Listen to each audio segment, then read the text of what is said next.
আসসালামু আলাইকুম। আমার আজকের রেসিপি তান্দুরি চিকেন। ট্রেডিশনালি এই চিকেনটা রান্না করা হয় একটা স্পেশাল চুলায়, যেটা তান্দুরি নামে পরিচিত। তবে বাসায় নর্মাল চুলায় রেস্টুরেন্টের স্বাদে এই তান্দুরি চিকেনটা বানানো যায়, তার কিছু টিপস অ্যান্ড ট্রিক্স আপনাদের সাথে শেয়ার করব। তান্দুরি চিকেন বানানোর জন্য এখানে আমি মুরগির মাংস নিয়েছি 1 কেজি। আর এখানে চিকেনের গায়ে ছুরির সাহায্যে আমি কিছুটা ডিপ কাট করে নিয়েছি, এতে করে ম্যারিনেশনের সময় মশলাটা চিকেনের গায়ে ভালোভাবে যেতে পারবে। চিকেনগুলো আমি লেবু পানি দিয়ে ভালোমতো ধুয়ে নিয়েছি। লেবু পানি কিংবা ভিনেগার দিয়ে ধুলে চিকেনের যে একটা ব্যাড স্মেল থাকে সেটা চলে যায়।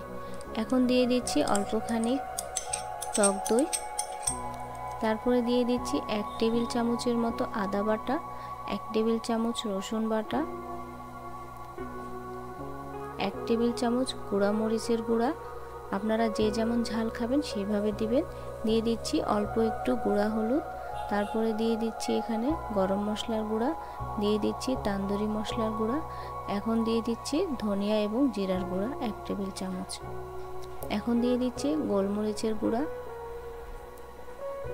তারপরে দিয়ে দিচ্ছি 1 টেবিল চামচ লেবুর রস, এখন দিয়ে দিচ্ছি 1 কাপের মতো সরিষার তেল।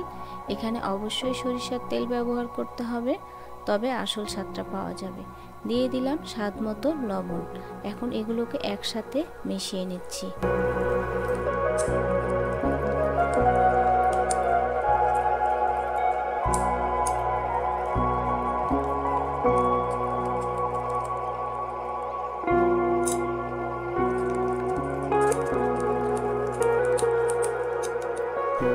সবগুলো মশলা ভালো মতো মাখানো হয়ে গেলে এখন আমি টেস্ট করে দেখে নিচ্ছি লবণটা ঠিক আছে কিনা।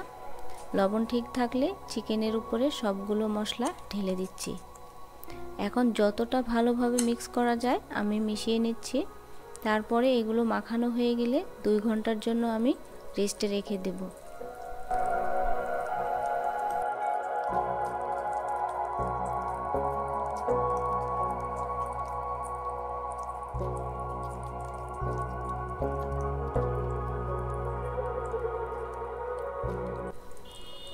মশলাগুলো চিকেনের সাথে খুব ভালো মতো মিশিয়ে নিয়েছি।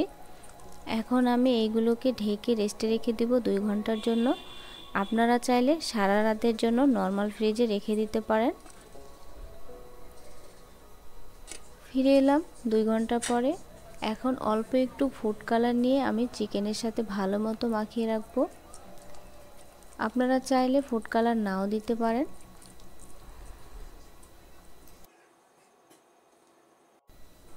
এখন চুলায় একটা তাওয়া বসিয়ে দিয়েছি, আর এখানে দিয়ে দিচ্ছি অল্প একটু সরিষার তেল আর একটু সয়াবিন তেল।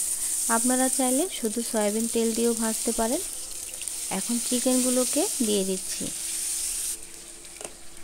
ঢাকনা দিয়ে ঢেকে 10 মিনিট পরে উল্টিয়ে দেব।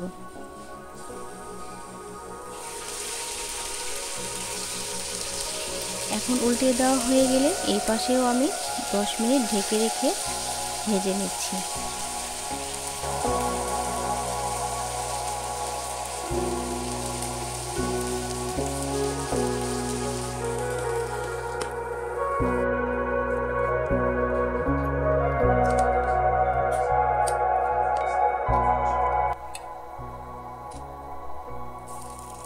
একইভাবে সবগুলো চিকেন কুক করে নিয়েছি। এখন এইখানে কয়লার ফ্লেভার অ্যাড করতে হবে। নর্মালি তান্দুরি চিকেনটা যেহেতু তান্দুরের ভেতর কয়লা দিয়ে কুক করা হয়, ফলে চিকেনে একটা কয়লার ফ্লেভার পাওয়া যায়। এবার আমি তান্দুরি চিকেনটাকে কয়লার স্মোকি ফ্লেভার দেব। এর জন্য কাঠের টুকরাকে পুড়িয়ে সামান্য লাল করে নিয়েছি। তারপরে একটা স্টিলের বাটির উপর কয়লা রেখে সামান্য তেল ছড়িয়ে দিচ্ছি। কয়লার উপর যখন তেল দেয়া হবে তখন কয়লা থেকে অনেক ধোঁয়া বের হতে থাকবে। এখন ঢাকনা দিয়ে আমি তান্দুরি চিকেনটাকে ঢেকে দেব, আর এইভাবে 5 মিনিটের মতো ঢাকনা দিয়ে ঢেকে রাখবো। আর তৈরি হয়ে গেল মজাদার তান্দুরি চিকেন। আশা করি আজকের রেসিপিটি আপনাদের অনেক ভালো লাগবে। আর রেসিপি ভালো লাগলে অবশ্যই আমার চ্যানেলটি সাবস্ক্রাইব করে নিয়মিত চ্যানেলের সাথেই থাকবেন। আর পেজ থেকে দেখলে অবশ্যই লাইক ফলো দিয়ে রাখবেন। তো আজকের মতো এখানেই শেষ করছি। কথা হবে আবার অন্য কোনো রেসিপি নিয়ে অন্য কোনো ভিডিওতে। আজকের মতো আল্লাহ হাফিজ।